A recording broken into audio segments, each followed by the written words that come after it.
Quand on descend au château, on n'a pas la même voix, ni le même pas. Peut-être une question de longueur des couloirs, les rideaux, les meubles, le temps. Tout ce qui finit par faire de l'ordre. Mademoiselle n'a pas d'âge, ni d'enfant, comme les fées. Au printemps, elle nous ouvre sa porte après l'école, se penche sur nos joues, nos cahiers. On s'installe dans le calme des pages, on se retient de rire, de bouger. Le silence est tendre. On change de vie jusqu'à l'heure des vaches. Après, à condition de se manier, on file à la grotte des enfants sauvages, entre le château et le bourg. C'est chez nous aussi, hein. Interdit à ceux de Paris, dangereux et hors de question.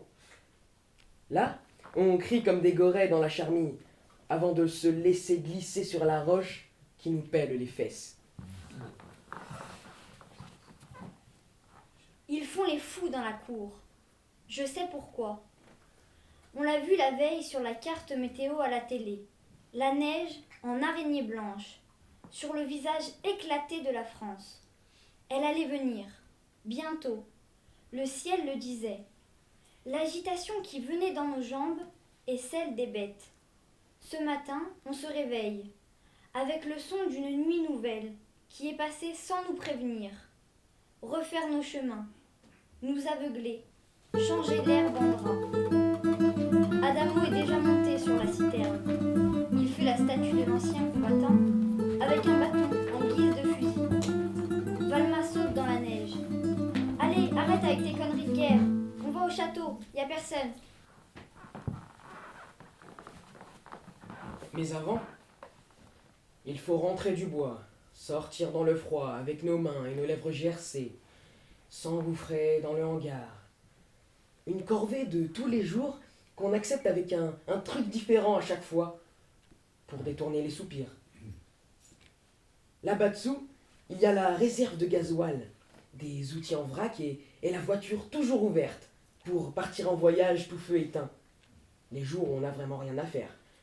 Quand il y en a, on met des fleurs dans le serre-joint. On visse, on dévisse, jusqu'à faire pleurer de verre la petite fleur. On recommence, on la remplace par un doigt, on serre jusqu'au blanc de la douleur. On n'attend pas que ça craque. La patience, les os. Et on détale vers le dehors. Le château sous la neige, c'est la première fois. Il faut escalader les murs, entrer comme des voleurs dans la cour. Valma nous montre le bûcher où était cachée l'argenterie, et aussi des armes pendant la guerre. Adamo veut regarder sous le tas de bois. Il faudrait 3 jours pour déplacer tout ça, dit notre sœur. Mademoiselle a récupéré son trésor quand les occupants sont partis. Je fais le tour de la cour intérieure. Nos pas laissent des empreintes en enfilade sur toute la surface, comme une immense chaîne, étalée sur la neige. C'est beaucoup de désordre, je me dis, notre passage. Ils ne se rendent pas compte, les autres, avec leurs cris entre des murs si hauts. L'écho doit s'entendre jusqu'au fond du bourg dans la vallée. Et puis, on n'a vraiment pas intérêt à traîner, parce qu'aujourd'hui, c'est le jour du cochon. Un jour à se boucher les oreilles, les trous de nez et à attendre l'apocalypse, comme on l'a appris au caté. Je cours me réfugier dans notre cuisine. Les autres veulent être au premier rang.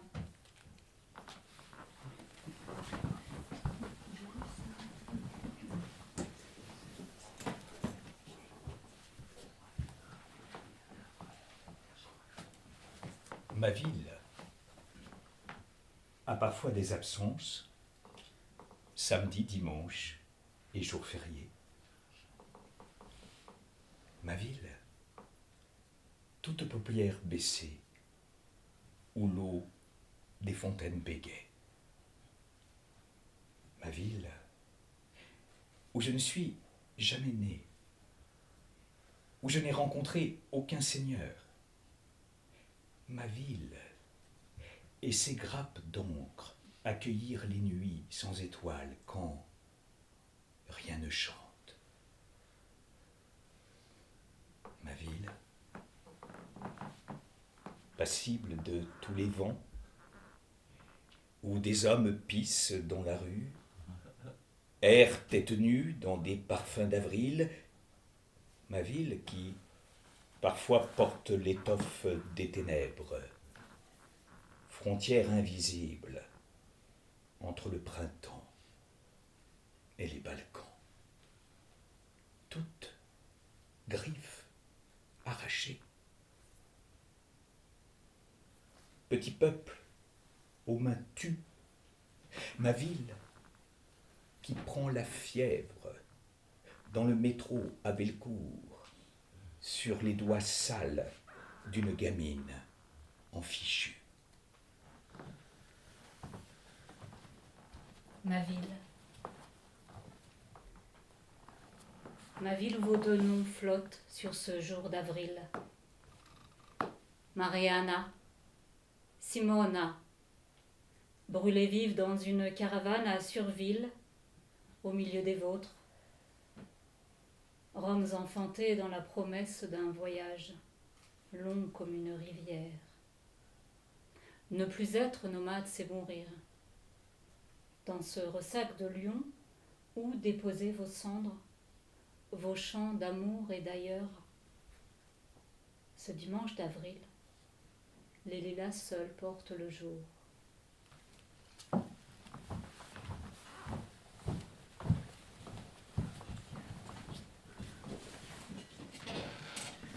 Bonsoir. Vous êtes en direct, en studio et en public sur Marronnier éphémère 69.7 pour votre émission Les Voix du Jeudi. Aujourd'hui, notre invitée est la poète et romancière Paola Pigani. Paola est née en 1963 dans une famille d'immigrés italiens installés en Charente. Elle a été éducatrice, elle vit à Lyon depuis de nombreuses années maintenant.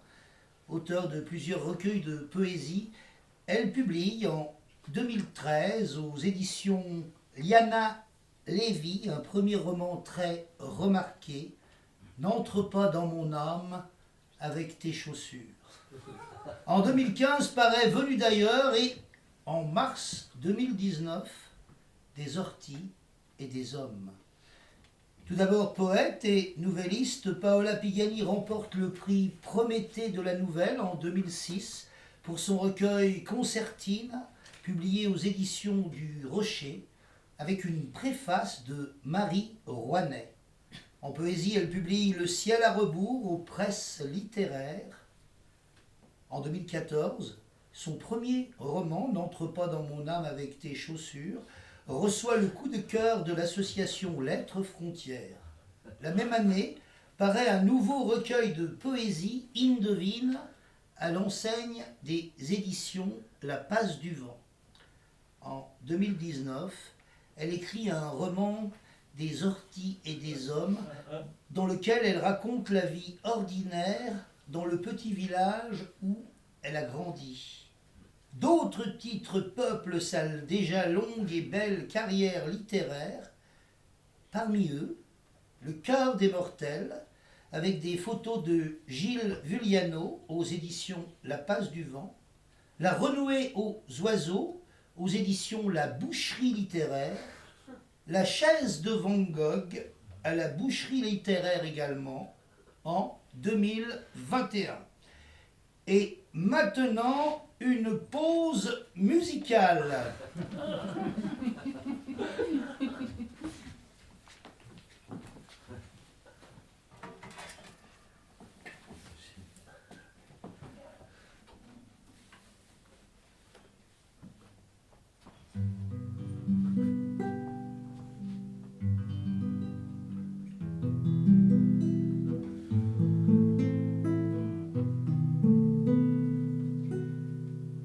Pas crever et je veux pas qu'on me dise combien de kilomètres à pied il me reste à marcher. Je veux pas qu'on s'épuise à tout m'expliquer.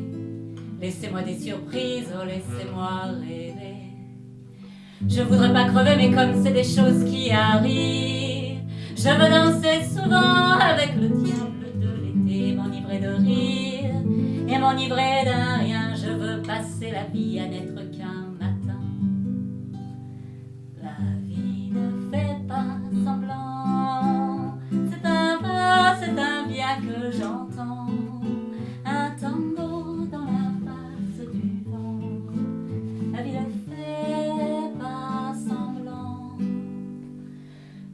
veux pas crever, mais mon amour, je voudrais que l'on s'éternise dans un bain de juillet, qu'on se saoule de nous en s'offrant des je t'aime, que nos corps s'épousent et qu'ils s'en oublient même, que l'on pende à son cou la mort et ses valises, qu'on la foute dans un trou le temps qu'on s'éternise dans un baiser de lune qui n'appartient qu'à nous, mon amour.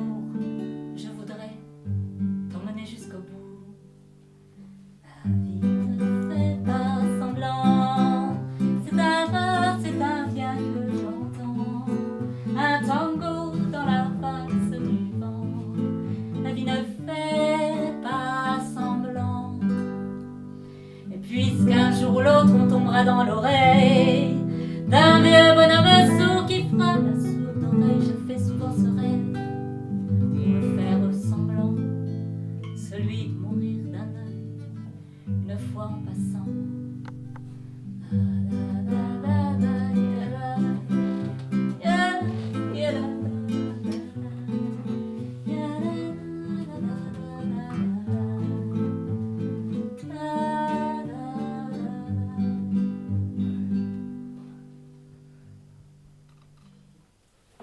Je suis né aujourd'hui. J'ai l'âge de la lumière. J'ai l'âge de la lumière qui descend vers le fleuve. J'ai l'âge de la lumière qui descend vers le fleuve, qui descend vers la mer, qui descend vers la mer. Qui remonte à tes pieds. Je suis né aujourd'hui. J'ai l'âge de la lumière. Je suis né aujourd'hui. J'ai l'âge de la lumière. Allez, tous les deux, là, on se calme. L'émission continue, c'est du direct. Je marche en aveugle dans le flot des voyageurs. Sous terre, métro, Bellecour. Il m'interpelle. Il est grand. Des yeux nés de l'ombre. À son bras, une femme perdue. À l'autre, une béquille. A du mal à mettre un mot devant l'autre, un pas devant l'autre. La femme enceinte jusqu'à la gorge parle, essaie quelques miettes d'anglais. We are Russian, from Georgia. I am a veteran, Chechen War. I love France, dit l'homme à la jambe invisible. Le voyage commence là. Je leur dis, suivez-moi. Trio andante, ma non troppo. Une rame arrive, une autre part. Entre les deux, il faut chercher. Par où la France? Victor Hugo? Le grand Charles, le petit Napoléon? Par où l'été? La Géorgie est loin, où l'on plante encore des enfants dans la chair des femmes. La Tchétchénie est loin où l'on saute sur des obus. L'homme qui marche comme un oiseau n'a pas besoin du vent pour vaciller.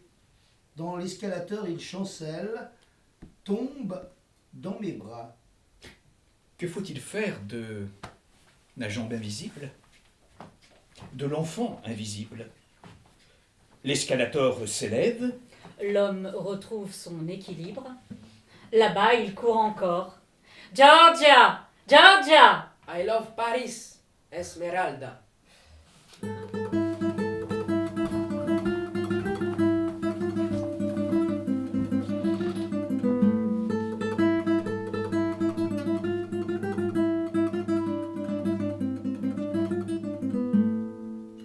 Pour poursuivre le fil de notre émission sur 69.7, Paola Pigani en quelques lignes, en quelques mots. Paola a publié plus d'une douzaine d'ouvrages. Ses origines rurales l'inspirent autant que la ville et ses lisières.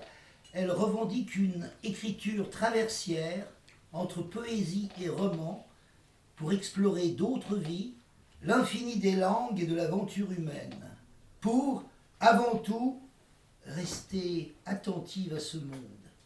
Au milieu d'un univers fait de ferrailles récupérées et d'outils agricoles, l'imaginaire de l'enfant Paola, puis de l'adolescente Paola, a trouvé refuge dans une petite maison dont les murs de mots étaient tenus par une langue abondante, mêlant l'italien, le frioulan et le patois des terres de l'exil. Ni message, ni virtuosité, ni vaine parure, la poésie de Paola Pigani se donne à nous dans la simplicité de la vraie vie, celle vécue jour après jour, nuit après nuit, par des gens ordinaires et des corps patients qui, comme elle l'écrit elle-même, portent en eux une tragédie et un opéra muet. Dans son roman, le plus récent des Orties et des Hommes, nous sommes au début des années 70, en Charente. Pia est une fillette de 11 ans. Elle vit dans un hameau au rythme des travaux agricoles avec son frère et ses 4 sœurs, toujours prête à donner un coup de main à ses parents qui travaillent la terre en fermage et élèvent quelques vaches laitières. Leurs racines sont en Italie d'où ils sont originaires. À travers la voix de Pia, on s'évade dans un champ, on court à en perdre haleine, on observe la nature, petits plaisirs et jeux d'une enfance qui sent bon le plein air et la débrouillardise. L'enfance de Pia, c'est d'abord une rencontre avec les mots, la découverte de la langue secrète et sauvage qui la liera à jamais à ce monde en train de disparaître.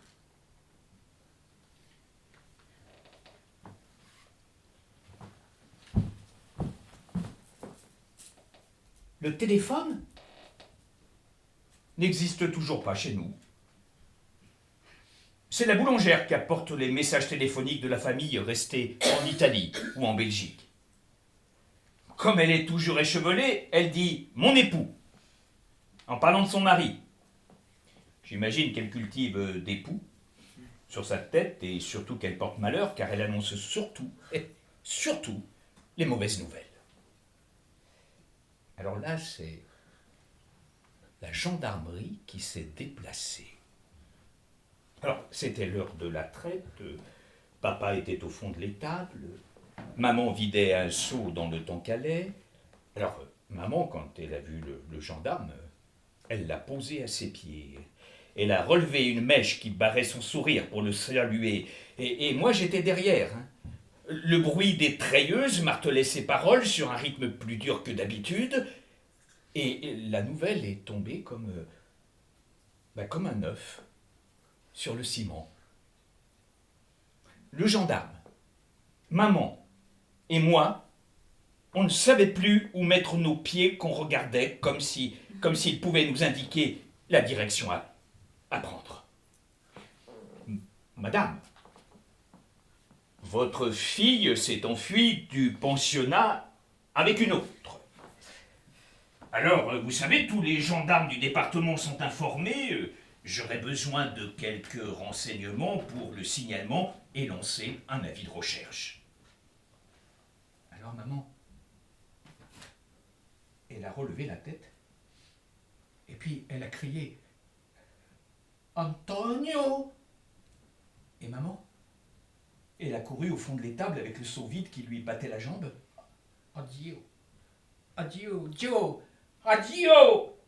Et puis elle est tombée dans une flaque de lait, avec sa peur à elle. Et moi, dans la cuisine, j'ai trouvé Mila, une tartine dans la main et son livre de classe dans l'autre. Pauvre sotte, mais comment tu peux lire en mangeant, toi ? J'ai crié. Et Mila, elle a répondu, ah, dans ma tête, je mâche pas et les mots ne font pas de miettes. Alors, bon, tu te magnes, toi, à préparer la table. Alors, je lui ai raconté en vrac l'histoire des gendarmes, maman qui pleurait dans le seau de lait, Valma disparue, enfin, elle ne comprenait rien, non. Elle est enfermée chez les sœurs, quand même. Et comment elle pourrait disparaître ? Enfin, Ce n'est pas vrai. Elle n'a pas disparu, Valma. On ne s'envole pas comme ça, au-dessus des murs d'un pensionnat, au-dessus de bonnes sœurs. Enfin, Valma, elle n'a pas la légèreté d'un oiseau. Elle ne peut pas s'éclipser sans fracas, sans un cri. Elle ne peut pas aller sur la route sans valise, sans espoir, mais sans nous. Enfin, c'est une blague. Nous qui n'avons jamais voyagé, Valma, elle pourrait nous attendre, hein, non? Enfin, qui va balancer les savates, là, en l'air? Mais on a besoin de sa pagaille à Valma, de Chaudassin, de Maggie Brandt, et puis de ses tortures indiennes. Alors, avec Mila, on a crié tout autour de la ferme et dans les champs. Et puis on est allé jusqu'à la maison en ruine derrière le bois des hommes. Ah, ça fait loin en courant, hein. Et la gorge qui brûle pour pas grand-chose. Des morceaux de bois carbonisé, des mégots, une boîte de conserve éventrée. Alors j'ai jeté des caillasses contre une vieille planche pourrie, des morceaux de colère qui ont rebondi dans un bruit ridicule. Mais de quel droit? Mais de quel droit elle nous abandonne? Mais pour qui elle se prend? Alors j'ai regardé Mila, et les murs éboulés, où des ronces avaient déjà repris le dessus, j'ai écrasé des coquilles d'escargots creuses, comme les questions bêtes que je me posais. Sa vie, mais sa vie trop moche, le collège, la pension, les bonnes sœurs. Mais enfin, on est petites, non? Mila et moi, on est encore trop petites.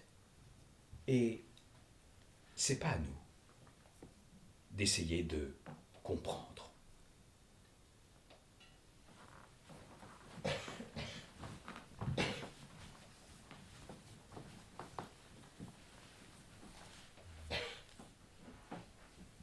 Vide, comme un vase. Je pousse une porte, le silence au-dedans. Pas de vie qui craque, de l'eau sur le carrelage. Ça sent l'hiver, le baptistère, le froid qui enfle aux parois. J'appelle, personne ne répond. Ma voix s'égoutte. Un escalier est là, comme un arbre sans espace. Au verso des planches, des couvertures clouées. Les muses de la misère. Je quitte les lieux. C'est de là que vient la musique, d'un horizon supplicié.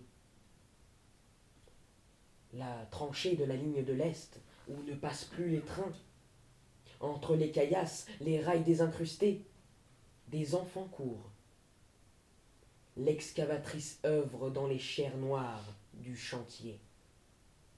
Une fillette fait gémir un accordéon en regardant ses lacets défaits. Autour d'un réchaud à gaz, des hommes mangent debout.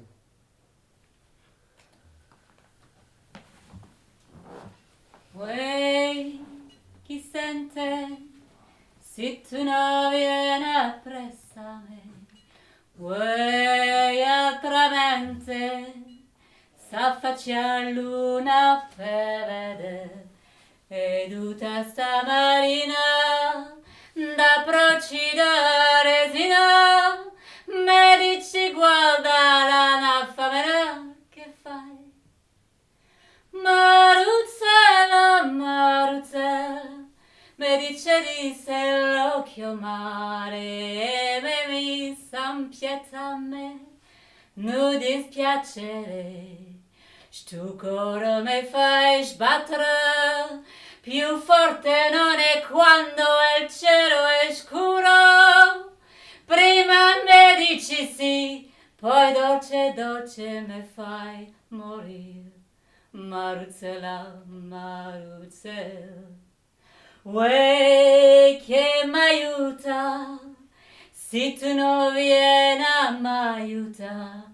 Uè, benvenuta, da ardente te vasa, e viene te noi bella, e da me sta vuchera, me dici guarda la poi zugherò, so fai. Tararam, tararam, tararam, tararam. Maruzzella, Maruzzel, te dice l'occhio male e me mi s'ampieta a me, nu dispiacere. Stu colo me fai sbattere, più forte non è quando il cielo è scuro. Prima me dici sì, poi dolce, dolce me fai morire. Maruzzella, Maruzzel, Maruzzella, Maruzzel.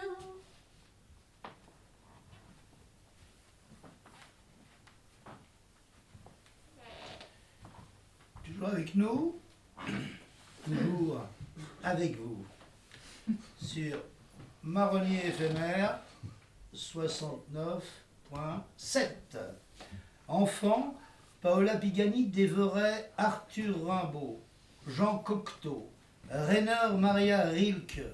Elle a voyagé, beaucoup. Il lui en est resté des étoiles noires et des soleils bleus au bout de l'imaginaire. Des nouvelles, des recueils de poèmes en ont surgi, puis aussi des romans.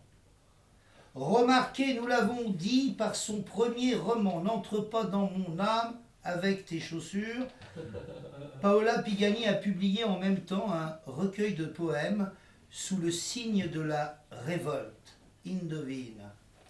Paola l'indignée, petite scène de rue, choses vues ici ou là se succèdent et compose une chronique de la difficulté d'être, d'aimer, de survivre dans une société qui doute de ses valeurs, marginalise, exclut, brutalise les plus démunis, se détourne de tout ce qui dérange.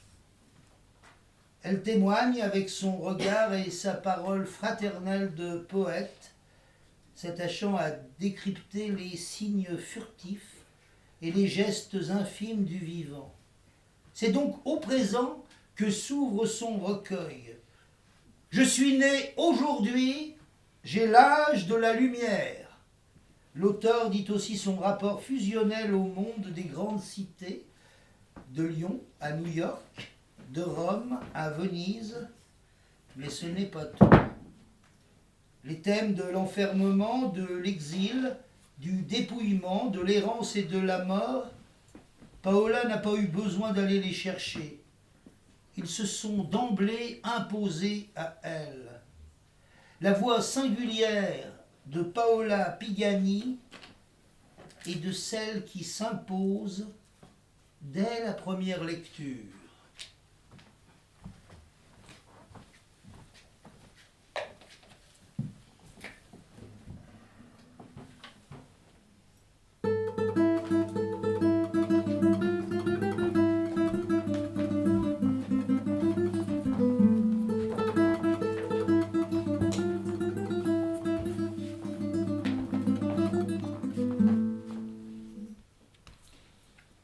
Une odeur de rue, une odeur de peau, vieillie à l'alcool. Des traces de terre sur ses manches, des chaussures qui ont marché 1000 ans. Il se tient immobile, sur la banquette du métro, ne voudrait pas qu'on le surprenne vivant. Ici, on recueille des feuilles mortes, là du verre brisé et des fonds d'âme. Sur le périphérique, la mort indemne rejoindra le tracé des étoiles. Il y a des passages que brisent l'eau et la lumière. Il y a des pas perdus sous les ponts. Il y a des fraternités au bord du vide. On tend la main vers ailleurs, le corps des mortels s'étire. Comme une ombre, la ville n'a plus de rive. À corps perdu, nous sommes en elle. Que reste-t-il à franchir, de toi à toi, d'eux à nous? Qui nous fera la peau? Les murs vont toujours par deux, comme les hommes, contre le vent, contre le froid. Y a-t-il une géométrie de la joie pour décoller nos yeux des pavés? Détenus de longue peine, la terre respire encore dans nos poitrines. Le souffle d'un homme ne va jamais contre le mur. S'il traverse la mémoire de ses os et de sa peau, il échappe au froid, il intime au pénitent d'exister. Jetons les rêves trop vieux, fripés de faux printemps, imprécations d'enfants aux démons des placards. Jetons la petite monnaie des morts. Apprenons, détenus de longue peine, à détacher les chaînes entre l'enfance et l'âge d'homme, à ne plus compter les revanches, les victoires, les parties perdues, les parties gagnées. Apprenons à recourir au vol d'un insecte juste pour avoir une vue sur notre corps qui bat d'un sang de cheval. Cherchons dans le ciel un manteau, une voile, pour traverser le bleu une heure ou deux, en fonction de l'orientation des murs et des remords. Déposons là le pacte de naissance, la moitié d'un corps aimé, l'autre moitié sur du papier. Si impossible, relisons dans le sens inverse du roulis de la vie. Ah, pauvre fille, ma ville, tu vivotes. Tes jupons sales sur les rails, tu pluviotes. Dans les yeux, tout ce qui brille n'est pas à lécher, et peu importe le ciel, on ne regarde que ses pieds. Chaque dimanche, il secoue sa peau au soleil. Les jours de pluie, il ferme les yeux et dort 16 heures. Le ciel partage son temps entre vivre et compter pour rien. Il ne choisit pas. Forcer le jour, forcer le matin d'un corps silencieux, faire un corps où s'agitent les viscères, les rêves d'être meilleurs, même si tous ont leur fièvre lente. Fin de marché, ils sont deux, leurs yeux pleins de contresens, un fruit à la main et le sucre aux lèvres. La rue frémit d'eau claire, ils enjambent les cageots, les oranges éclatées, pour aller à la rencontre d'un baiser. Les vieux balais font un bruissement d'Éden.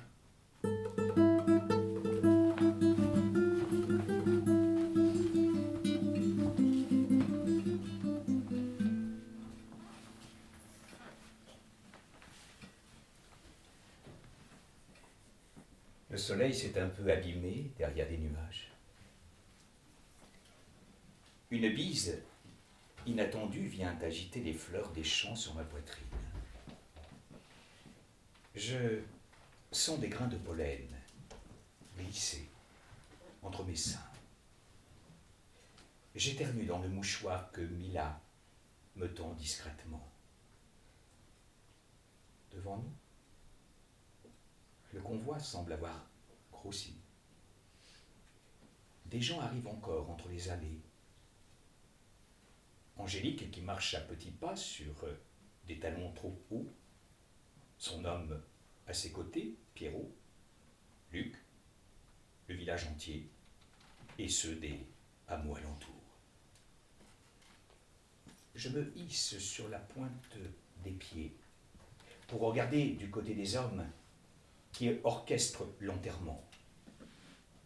Celui qui conduisait le corbillard a des traits familiers. Je revois sa mèche noire sur le front, son visage qui rougissait à tout moment. Je me retrouve quelques minutes sous le préau, triste, avec le souffle de l'harmonica qui guidait ma vie nouvelle, entre les murs, loin de Selfroin. Cette musique qui avait accompagné mes peurs, mes pertes, mes tristesses de gamine loin des champs, il me semble l'entendre à nouveau.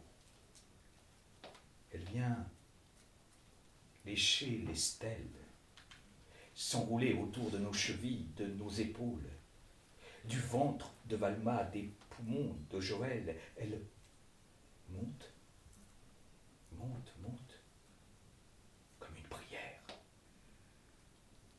Face à nous, avec ces gestes précis, ces mouvements contenus d'employer des pompes funèbres, le garçon n'a presque plus rien du joueur d'harmonica, mais moi, je le fixe intensément. Je supplie en silence l'adolescent qui m'a fait découvrir la musique. Je le supplie de jouer pour Joël. Je m'avance pour déposer mon bouquet sur le cercueil. Je revois Nona se passer la main sur la paupière, la tempe. Ses doigts suivaient ensuite toute la longueur de ses cheveux. Elle me disait de faire de même avant de cueillir les orties pour ne pas ressentir la brûlure. Ainsi m'a-t-elle transmis son geste de traverse entre soi et l'herbe folle. Je ne savais pas quelle était l'herbe sage.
J'ai appris que les astres créent des grandes lignes invisibles, où chacun de nous peut suspendre sa vie en état de rêve. J'ai appris que les orties sont envahissantes. Elles fleurissent de mai à octobre, et elles ont des fleurs mâles, des fleurs femelles, et elles peuvent grandir au-delà d'1 mètre. Ainsi, les orties ont la taille de mon enfance, et les hommes sont immenses lorsqu'ils disparaissent. Leur ombre s'étend à l'infini sur l'écriture, comme sur une rivière en crue où se mêlent les battements de l'eau.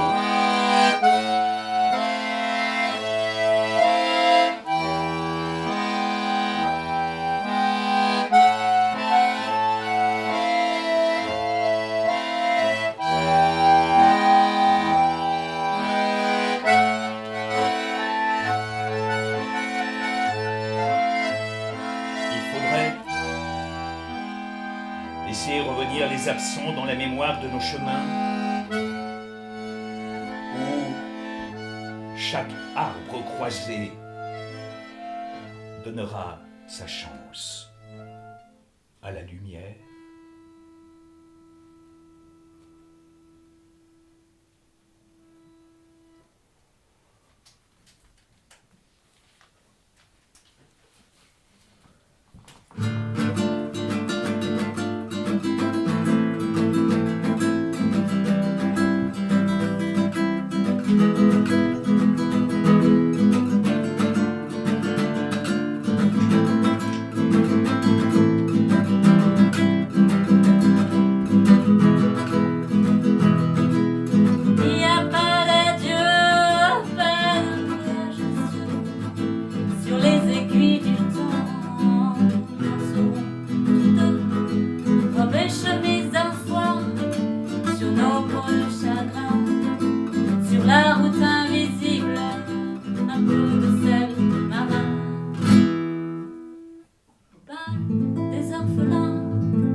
69.7.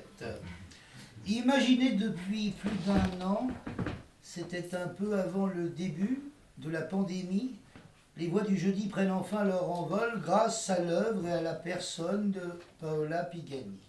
Mais nous souhaiterions également ici remercier Angèle Paoli, le regretté Michel Cornaton, Michel Ménaché et Sophie Joubert d'avoir aussi nourri de leurs paroles notre rendez-vous poétique et musical.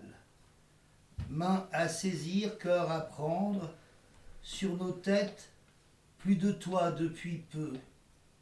Fini la tristesse des jours masqués ou confisqués. Après une année égarée, la liberté est retrouvée. On écrit des livres, romans de la fatigue ou de l'ennui, poèmes de l'existence vive. Il y a et il y aura, c'est certain, d'autres mots et aussi d'autres preuves pour l'espoir.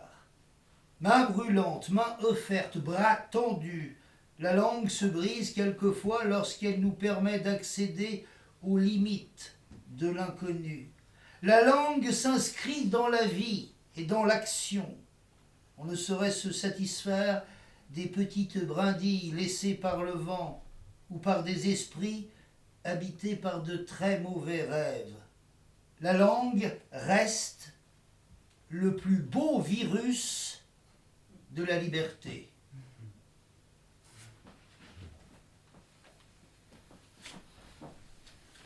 Lettre au poète. Covid-19, Paola Pigani.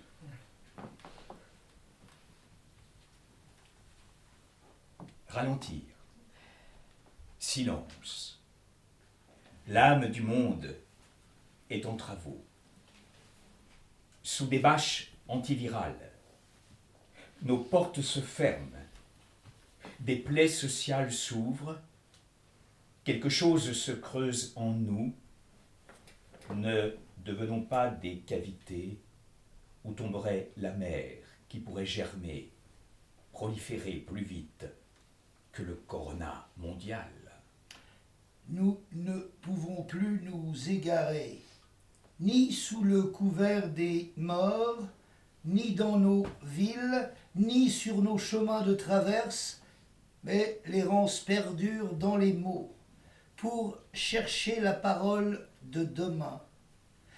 Il nous faut à présent invoquer les mots du bâtir et du respire. Les oiseaux chantent plus fort. Nous avons sur la peau, dans la brume de nos souffles, dans les nœuds de nos gorges, l'empreinte de nos frères humains, tous invisiblement touchés par une vérité commune. Dans les variations du temps, apprises dans les poèmes, nous marchons d'un pas toujours inégal, à l'envers, à l'endroit, avons perdu le sens de l'orientation. Dans nos solitudes nouvelles, nos rues ne s'ouvrent plus que sous une pluie de pétales et de silence. La lune envoie des invitations aux somnambules pour qu'ils découvrent l'ombre des arbres, même en pleine nuit.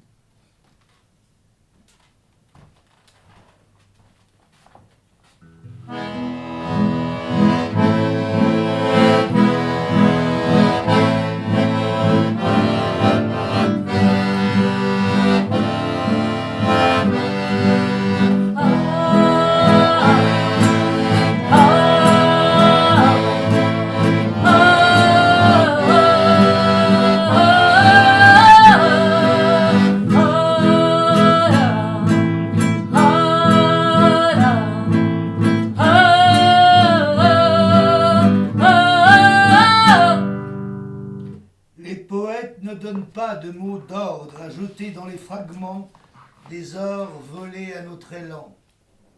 Mais la vois-tu déjà, cette lumière du soir, filée comme une gueuse entre les grues immobiles et venir lécher nos terriers. De ces tréfonds renaîtront d'autres forces.